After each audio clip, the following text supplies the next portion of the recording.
Hey friends, welcome to my channel, Life with Everyday Haley. I'm super happy that you're here with me today and that you're tuning in. If you are new to my channel, welcome. I hope that something I say today resonates with you and helps you if you are also navigating the journey and the painful journey of infertility or pregnancy loss and praying for your rainbow baby as I am.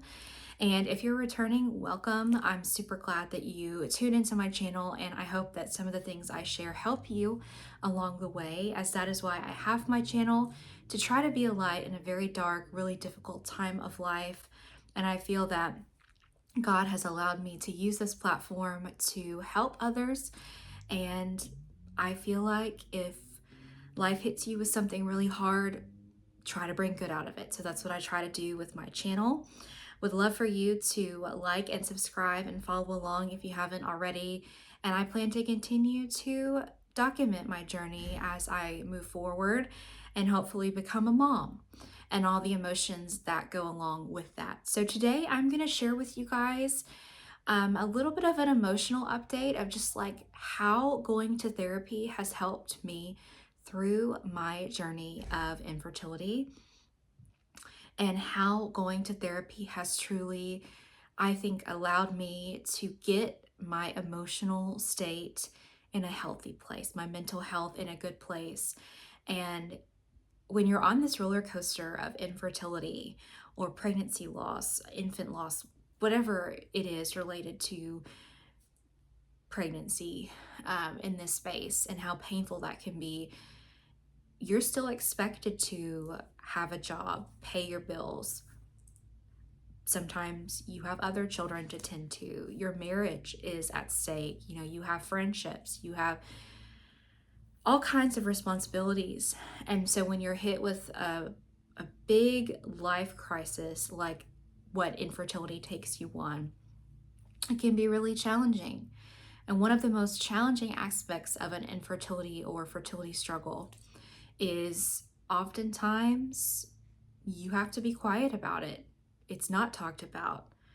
You know, if you're facing an illness or you lose a loved one, oftentimes people are a lot more compassionate to your healing and grieving journey. But this space is different and it's just not talked about as much. It's not known about. I barely took any time off when I had my last pregnancy loss, which sounds crazy that I just went back to work like that, but I did. And it's just the world that we live in. It doesn't make it right or wrong. It's just the reality. But there are some things you can do along the way to help you get through such a difficult time. And I don't think I would be here in the status that I'm at today without working through my grief and my pain through therapy. So I've been in therapy for several years before I even went through this. And I feel like that was God's way of kind of preparing me maybe to get established with therapy and a good therapist before I entered this part of my life. God works in mysterious ways. He guides us and leads us. I truly believe that. And I just so happen to already understand the benefit of therapy prior to my struggles. I am a person that struggles with perfectionism. I struggle with anxiety and some depression. It's more mild. It's something that I've learned to cope with. But I do struggle with these things. And I've also had some things that have happened in my past that have led me to seek therapy and some traumatic events. And, you know, we all have those in our life. But some people don't always process those in the best way. So therapy has helped me learn to process my emotions in a healthy way and learn to cope better, and help with that anxiety. And I'm really happy to say that because therapy has been a normal part of my life, it really shapes you into knowing how to navigate some of these tragedies. Now, when it comes to pregnancy loss, nobody can prepare you for how to navigate that. I'm 30 years old. I've been married for 6 years. We just want to have a family. And, you know, no one can prepare your young, excited heart as a young woman that your pregnancy is going to fail. I mean, there's no words to describe the pain of that, how traumatic that is, the disappointment, how excited you are. And unfortunately, it's just a really, really big part of a lot of people's stories. If you look around, most people have at least had one miscarriage. And I hate to say just one, but it's just showing how prevalent it is. I'm just trying to make that point. And it's painful. And even though it's just one, even if they go on to have children, they'll never forget about the pregnancy that they lost. And it's something that stays with you for the rest of your life. And then when you look into the women that have multiple, like me, that's an even smaller group of people. It feels very isolating. It feels very, you feel like an alien. You feel like, what's wrong with me? You feel shame, you feel guilt, you feel sadness. I mean, the emotions that come from this are all just horrible. You feel disappointment, you feel fear, you feel hopeless. And for those women that are there, I just want you to know that there's always hope.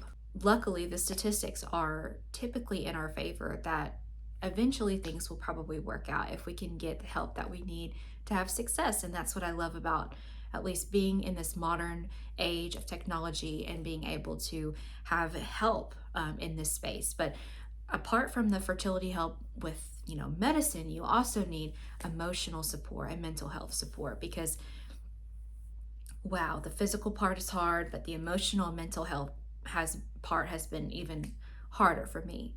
And then if you're one of those women that struggle with infertility of, I've been trying for a couple years, nothing's happening, or a year even. I mean, that's hard.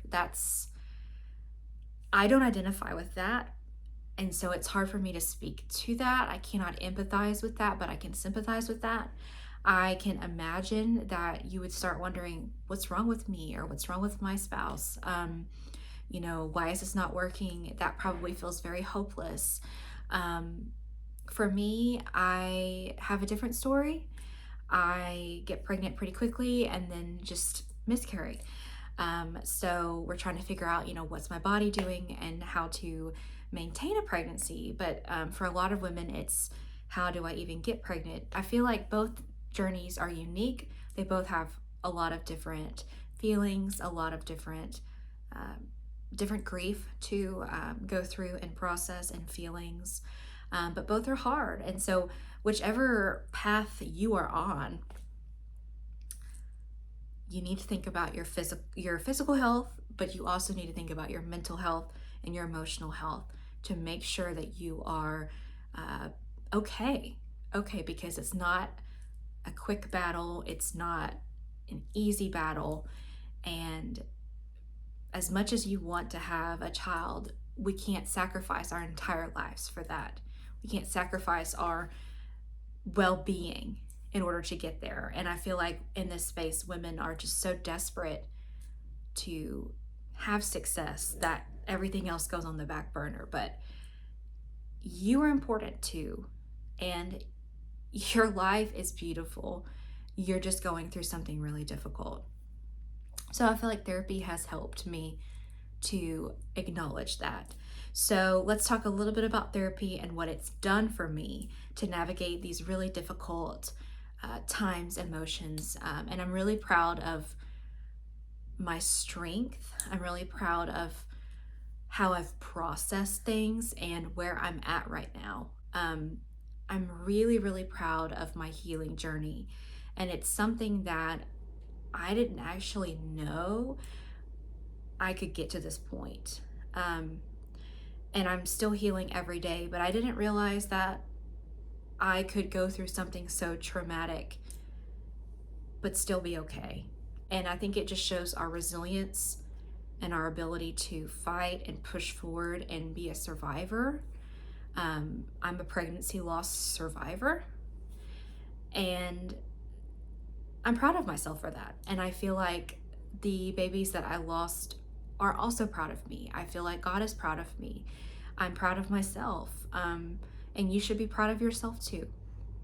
So my therapist is somebody that I was seeing once or twice a month. I didn't go to therapy all the time because I was doing well, but I just like to have someone that I can, if I'm struggling with something in my life, just talk it out and find a non-biased, safe space of just like, you know, holding me accountable. Like, to me, I see it as a friendship, but I also see it as like, okay, I'm dealing with something really difficult. Help me think through the best way to handle it. And I love that about therapy. Um, it helps me try to make the best decisions for my family, myself, my marriage. And it's just nice to have that space. In typical therapy, before this, traumatic point in my life, my therapist and I would talk through, anything that was going on, family related. Most of our conversations are family related, family dynamics.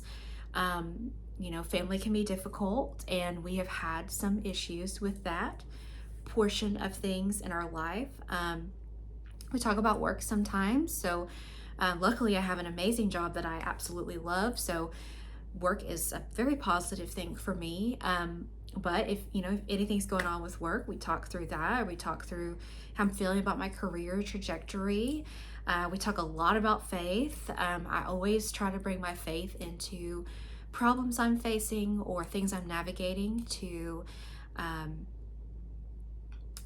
help me along the way. Remember that as a focus. We talk about marriage. We talk about, my husband works a lot, so navigating that in our marriage. I mean, it's just kind of having a friend to talk some things out with that you really don't want to bother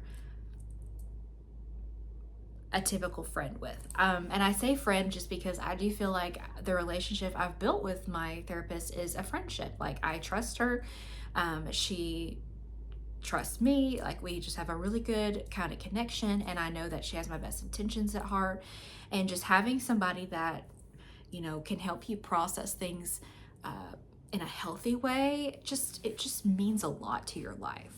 And so for me, that's what it is. And so I wasn't having any extreme anxiety issues, wasn't having any extreme depression, but it's just like let's touch base. How's it going? What's going on? How do you feel about things type situation. And it's just a really good thing for everybody to have. And luckily, my insurance covers my therapy sessions, so I don't spend that much money on it. And when something really traumatic comes into the picture, unfortunately, like all of our lives will face, having that relationship and connection really can help you navigate some of the painful chapters of life. So my therapist and I started talking about all of the struggle I had to get ready for pregnancy, and then jumping into trying to get pregnant, and now there unfortunately pregnancy losses. And my journey has been one that is very quick, meaning I started trying to conceive and immediately got pregnant both times and immediately miscarried. And so it's been a whirlwind. There wasn't much time for me to process anything or think about anything. And it was like a tragedy that just kind of like popped up. And as we know, trauma equals chaos in our mental health state, in our minds, in our hearts. And it's been a lot. And a lot of our journey has been like, what's going on? We got to figure this out. And so that's kind of where I've been at for a couple months. And when you're in this space, it takes time to get answers. You don't get answers immediately. And there's a lot of things that are unanswered. I still don't have a definite answer as to what happened to my pregnancies.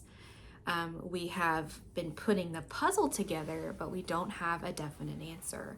And I was really struggling with my second loss. That was really traumatic, physically, mentally. It was just terrible. And we brought my husband into a session. We talked some things out. It's really common, which I've learned this from therapy as well, for the female and the male to have different grief journeys or perspectives on things. The female usually really takes pregnancy loss very, very hard. and has a really long recovery process from that. The female often faces PTSD symptoms and just a lot of grief. And the husband, the partner, sometimes doesn't have that big of a connection to the situation because their body was not involved, their hormones were not involved, they were not physically pregnant. And to them, it just kind of feels like, well, my wife was pregnant for a very short time and it didn't work out. And that can be a really hard dynamic to handle. It's a very common dynamic. I now know that from going through my therapy sessions. It doesn't mean that there's anything wrong with either way of grieving, but it's just very common for both spouses to process differently. And that's okay. It's different perspectives. And so that was hard for us early on after my second loss. I was really struggling with a lot of PTSD, a lot of really, really deep grief, and my husband just couldn't get it necessarily. And so my therapist helped us get on the same page. So that was really helpful. And then she recommended another therapist that specializes in pregnancy loss, infertility, postpartum depression, infant loss, pregnancy in general.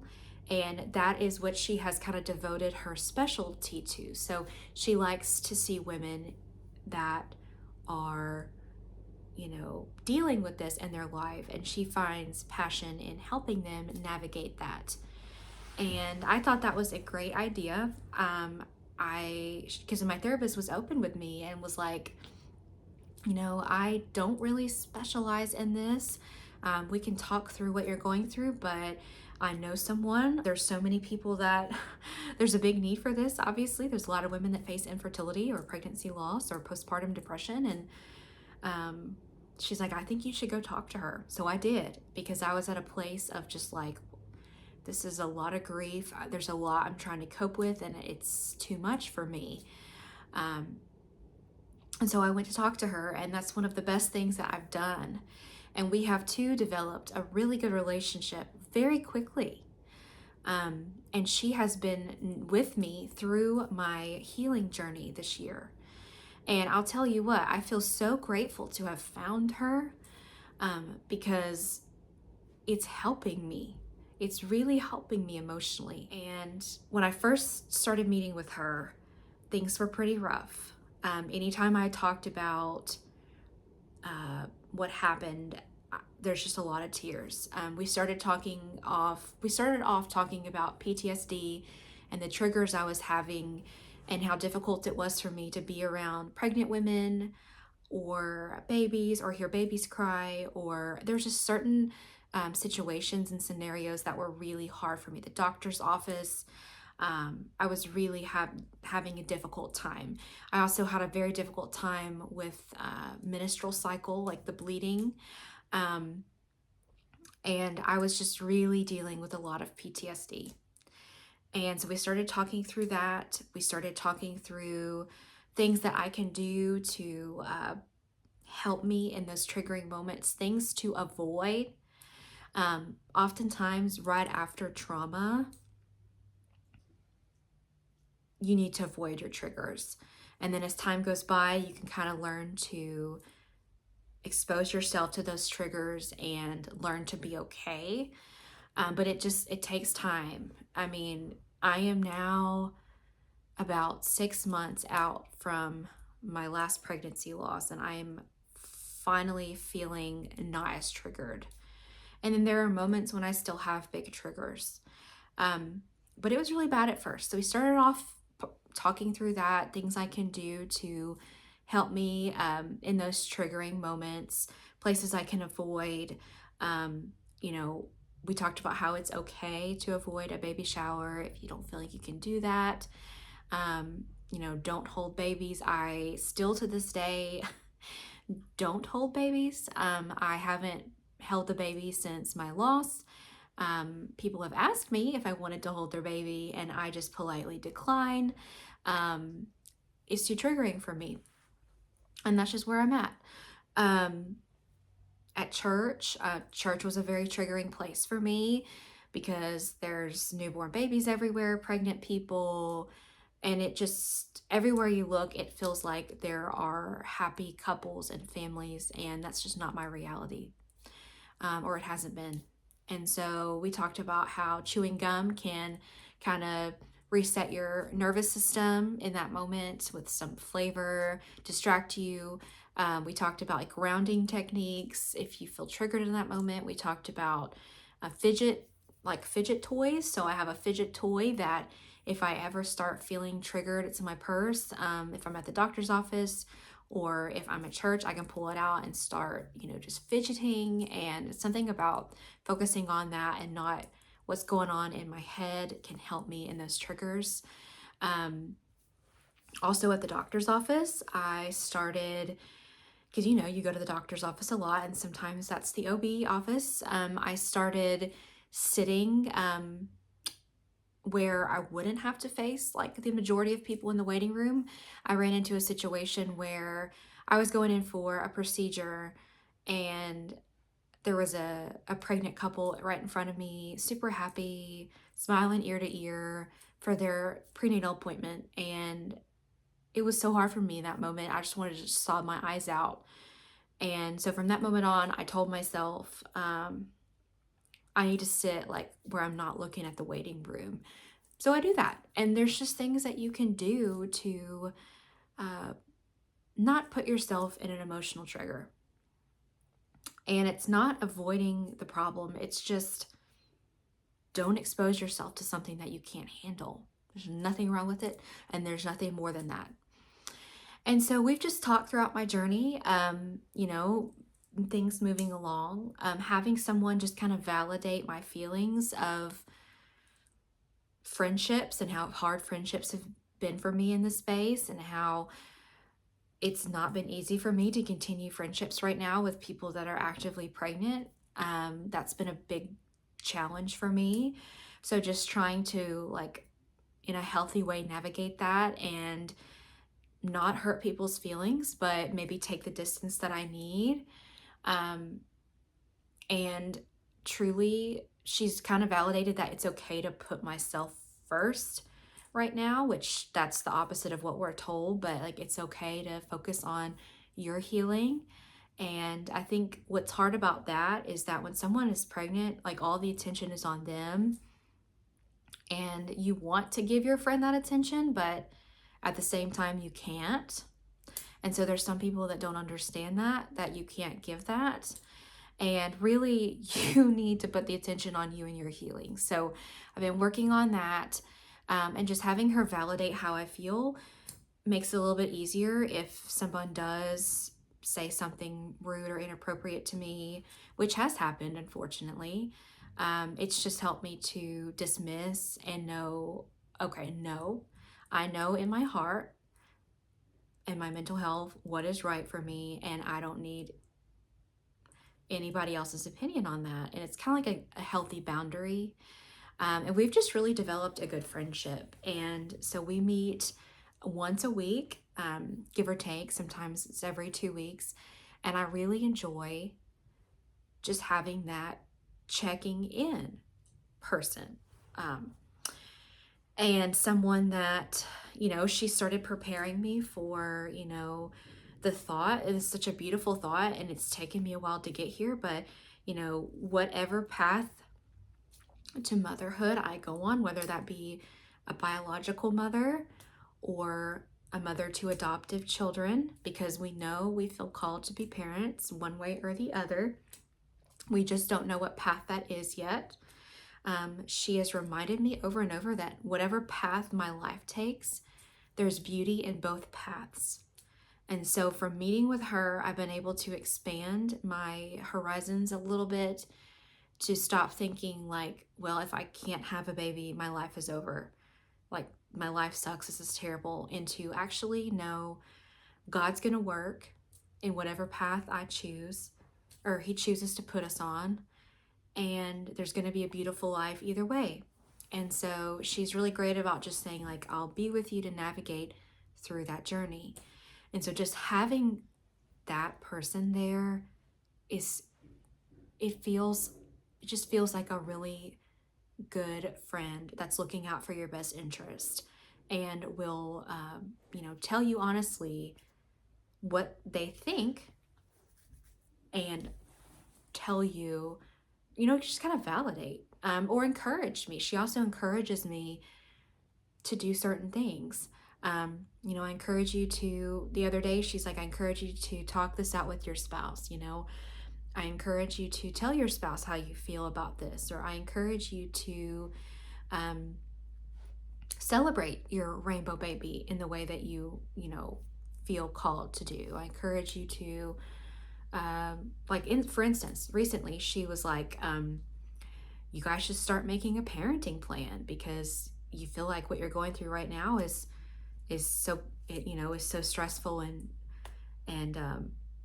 difficult, but you won't be here forever. And then when you do become parents, there's a lot that comes with that as well. And there's a big dynamic that shifts in the home with the mom and dad, and you guys should start thinking about a parenting plan. And I completely agree with her. I think a lot of this space, you focus on, well, my current state of, I don't know what's going on. I don't know how to resolve this, but you never know when it will be resolved and when you will be shifting to that next phase.